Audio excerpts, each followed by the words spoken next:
Hey, it's goddamn back, at least so far.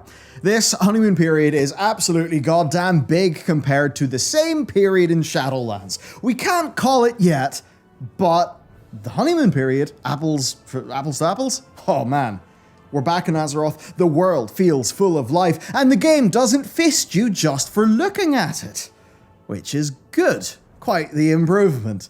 If Blizzard play their cards right, and this is my main point, this is the end of what seemed to be the end, and it may even be the start of a new beginning, one where the game emerges forth from 4 years of utter self-destruction on almost every front. But again, I said, if they play their cards right. That's still an if. Okay. I mean, look, I almost got whiplash from saying that whole paragraph. You maybe also have whiplash from having heard it, because I know it's pretty glowing. But you know what? Let's roll! With the help of today's sponsor. Our patrons with the new December loot, which, if you are on our Patreon through the end of December on the tier, then you'll get this awesome pin, as well as, of course, everything else that is going on there. We've got the class card, we've got the awesome art, of course, videos as we make them, so early, and a whole bunch else. It's a lore walking podcast, and we are making big old plans to put more and more into that as time goes on, especially in the new year. So, patrons, thank you. You are honestly the backbone of what we do as we try to make more ambitious series like the Big Dragon series, which we definitely want to do more of in the future. It's you guys who are keeping it real, making it all possible. So, name of the credits, awesome loot, more great shit like that. Hit up the link down below. Sure feels more like home, eh? Shadowlands felt like 4 zones of a weird death-themed Disney park, rather than 4 slices of Warcraft's world, right? It felt more pick themes out of a hat, right? Oh, let's do weird vampires, let's do ancient Greece, it just kind of, it felt strange. The lore was quite alienating, right? It was a creative departure that's now firmly feeling behind us. So much of the content so far in Dragonfly is world building, right? It feels like Azeroth world building. That side quest with the dragon, whose visage is a dwarf? I mean, goddamn, it's such a simple quest, but it is so good, it lending true gravitas to the history of Azeroth, more than just about any dragon content has. And that was just a small bit of writing, but it really makes you feel their experience being beings that old. Much like how the excellent dragon writing in FF14 was just unforgettably good. That quest was a glimmer of WoW's world at its best. And, well, speaking of which, we can't not talk about the side content. I mean, per the achievements, there's 34 side quest chains. That is so much content, and in almost every case, it is fleshing out characters, telling small, self-contained stories, fleshing out the world. It's built on, I guess, expanding and deepening the familiar, right? And that means that it's offering payoff to our investment in Azeroth, which is quite the opposite of what we've been used to recently. This content, it feels fresh, it feels fun. I mean, hell, even their attempts at humor have actually had a pretty damn high hit rate. Me and my guild, we're salty bastards.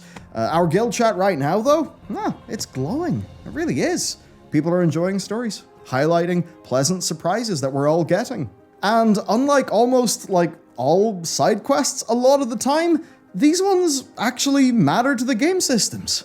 Man, reputations are night and day. I mean, sure, world quests and things to do weekly are still there, but the design of the new rep system with its, 1,000 rep per renown means that so far everything feels like good progression.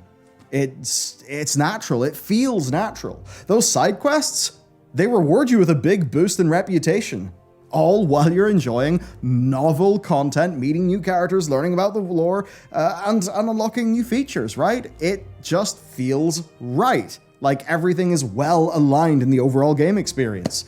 Now, eventually, we'll be back to some of the usual, but man, this is undeniably a step up from this relative time 2 years ago.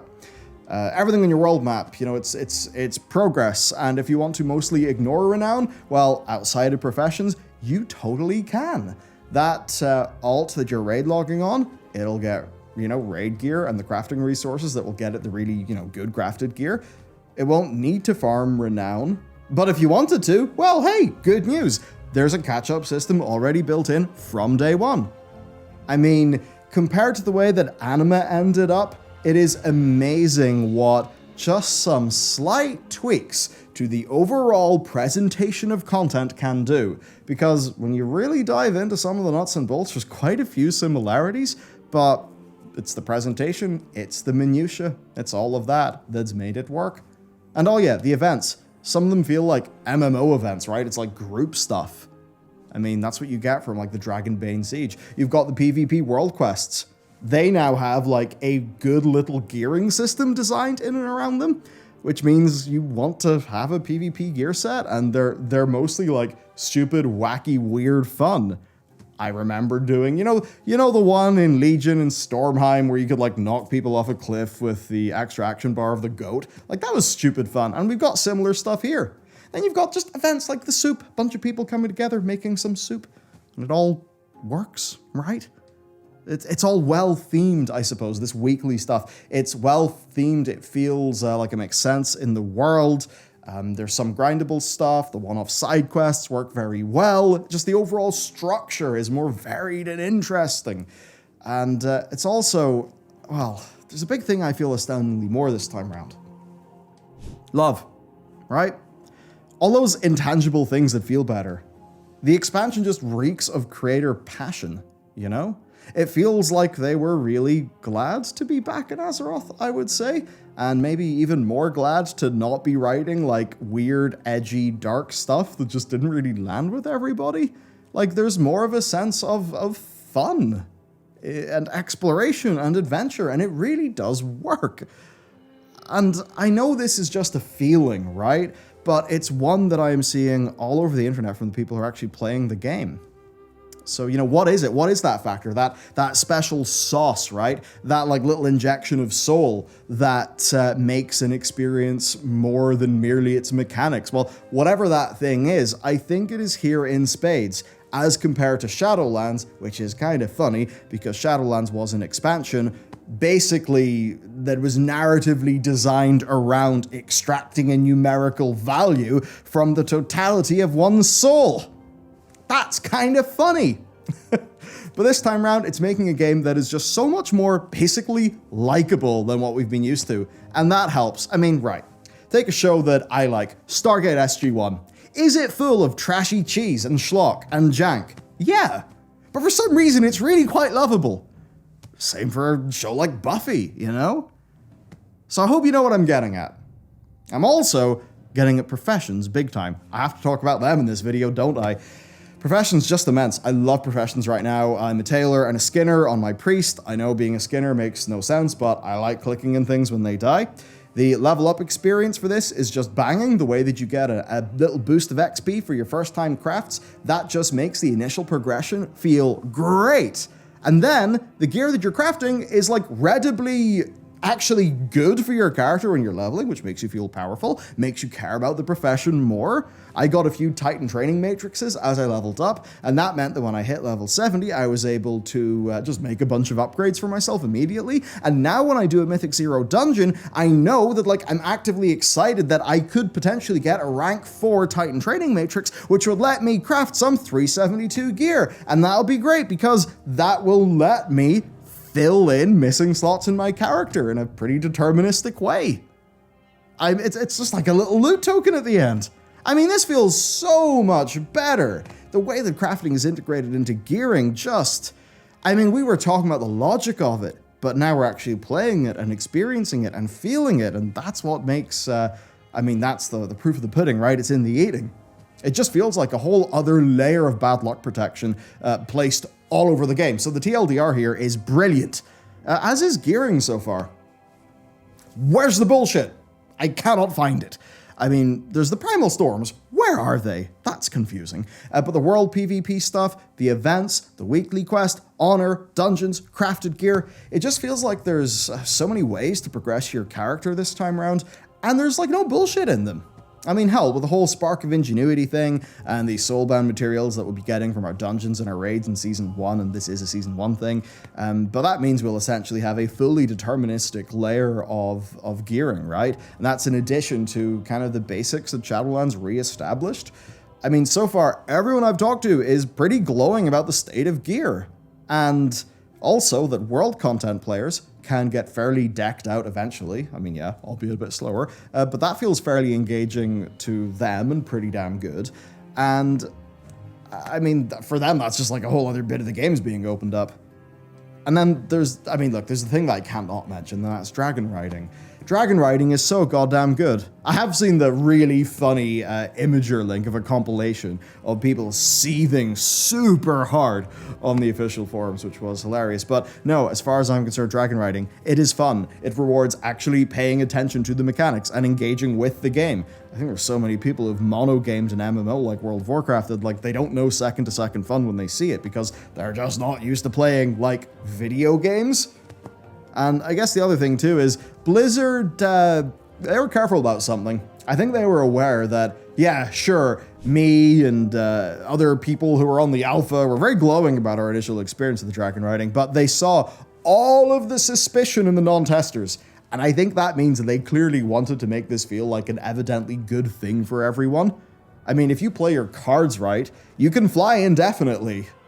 And because it's all happening as a result of literally your controls, more than just pointing in a direction and hitting auto run, it feels active, it feels aggressive, it feels like you get that speed by playing. It means that WoW is feeling like an active game. The multiplayer races are fun. The advanced, time trials are fun. We can now have fun world quests. Like the one where you fly through, the rings and all the cliffs to place the banners, and like that's a quest you do in like 30 seconds, you get a little reward, but hey, it's a little opportunity for you to, kind of duck and weave and carve about while you're flying. And then even just things like doing the world tour of the races, the world tour of the glyphs. This is World of Warcraft feeling like a goddamn video game in a way that MMORPGs rarely kinda don't. And that's good, and I cannot wait for a future that embraces more stuff like this. Okay, let's take it back to story stuff. Razageth. She's a more believable and successful villain than the Jailer, right? She's not coming in and destroying past lore, in my opinion. Who knows, they could obviously fuck the whole thing up.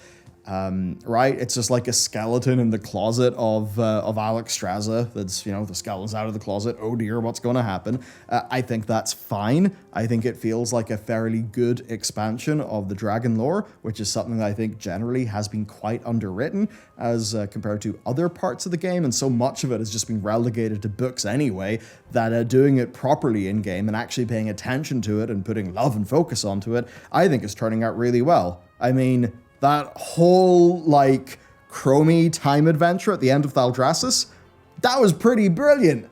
I mean, that Infinite Dragon, she'll be back. There's gonna be something there, I bet. And also, let's be real, the Dragon's Cataclysm story was fairly weak.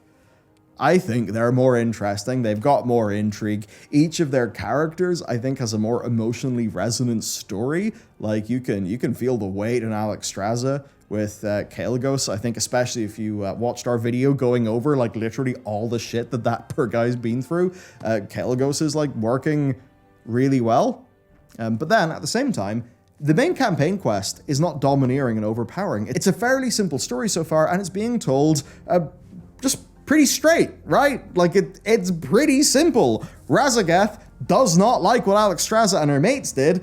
They had a war, Alex Straza locked her up, and Razageth is understandably really goddamn pissed that she was locked up for 10,000 years. Which, I don't know, ask Illidan, I'm sure he'll say it sucked as well.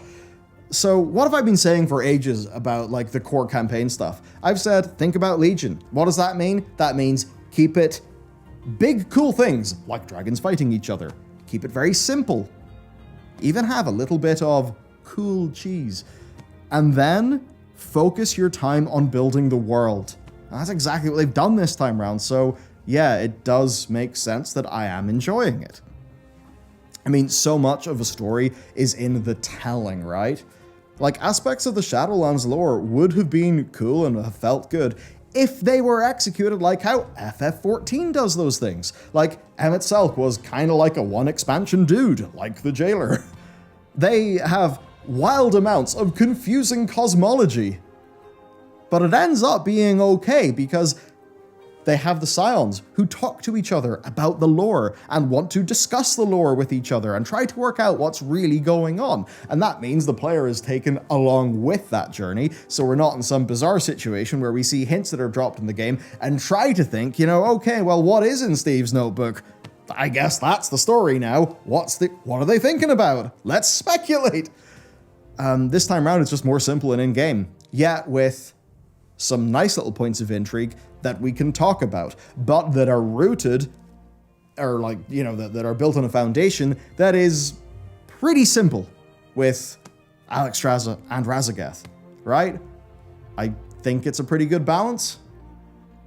I mean, the way that WoW's done it has certainly meant that lore YouTubers, kind of like me, can exist and have a job, and that's fine, but I think we'd all rather have a good game. So thus far, I'll say, they're not overreaching their capacity, right? The story is fitting how it is being told thus far. Now, I will say, in terms of my long-term confidence, this is definitely the area where I'm least sure overall, but thus far, I am pleasantly surprised. And I guess, big point, to kind of round this up, there's no bullshit. There's no looming drama, right? Like, by this time in Legion, we were having discussions about AP, alt-friendliness, legendaries. I mean, oh god, the legendary acquisition. People forget a lot of the downsides of Legion. This time in BFA, we were talking about azerite and all that bullshit. This time in Shadowlands, we were talking about covenants and all of that bullshit. This time, there's no bullshit. There's no bullshit to talk about. There's, I guess, no, cataclysmically boneheaded decision that, poisons the well and has you entering the expansion already on a bit of a downer because you've just been through this beta testing process that was just super dramatic and annoying and full of stuff. But no, now it's like, hey, here's the game, and the game feels pretty fair. It feels like we're getting, generally speaking, what we would want from Azeroth, right? So part of this is me being generally quite happy. Part of the positive tone in this video is also the contrast between where we were and where we are now. There's definitely still plenty of gains to be had. We're not at the crest of the hill yet, far from it. But, just surely the difference is pretty crazy. And just the minutiae of their decision-making consistently seems to be on point with how this expansion has been put together thus far.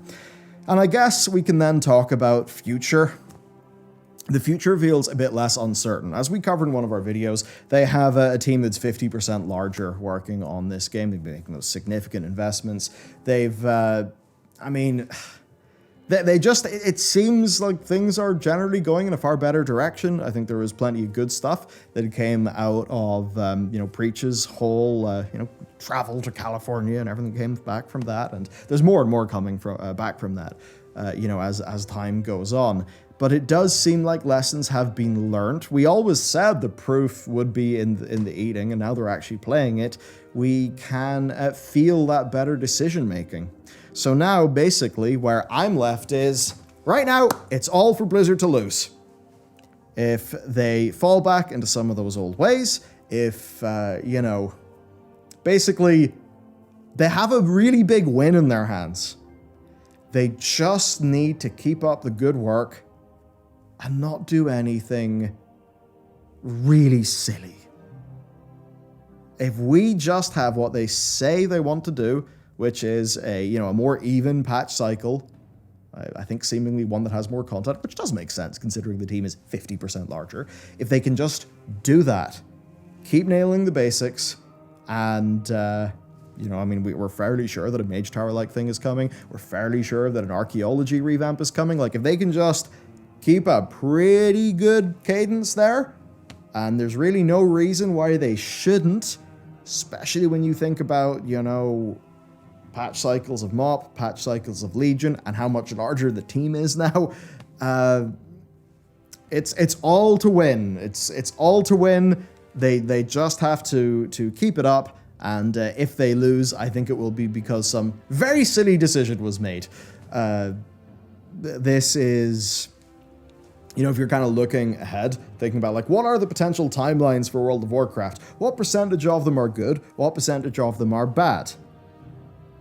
There's a lot of times in Shadowlands where, you know, we're thinking, the next expansion's a dud, that's it, I'm out, I can't take it anymore. Right? Like the percentage of, if you were thinking about J-Lore and especially patch 9.1, you know, if you're looking at patch 9.1, you're looking at everything went into that, like what are you immediately thinking? You're thinking, oh, this game's fucked. If this is what they think we want, we are in for a bad time.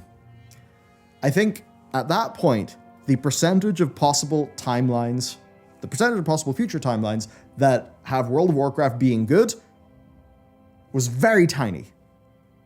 I think right now, the percentage of potential future timelines where World of Warcraft is good is at a, for the past 5 years, high. And that's good. All that means is, probabilistically, I think things should be a hell of a lot better. That's not me saying it will be. I'm saying I think it's more probable than it has in really any recent time. So that's the crack with this. I think, yeah,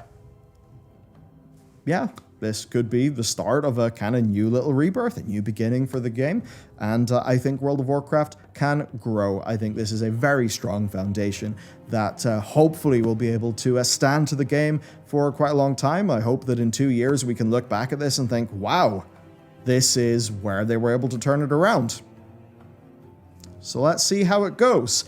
I'll treat it in good faith. What I can say right now is I'm more jazzed than ever, and I'm thinking about how we can put more resources and more investment into our World of Warcraft content, which I suppose ultimately would twig you on to some of my decision making and how I am generally rather bullish on this. And I mean, it's great. I'm just allowed to completely follow the fun, follow my passion. And I think it's been a really good time for our team too. So let me know what you think.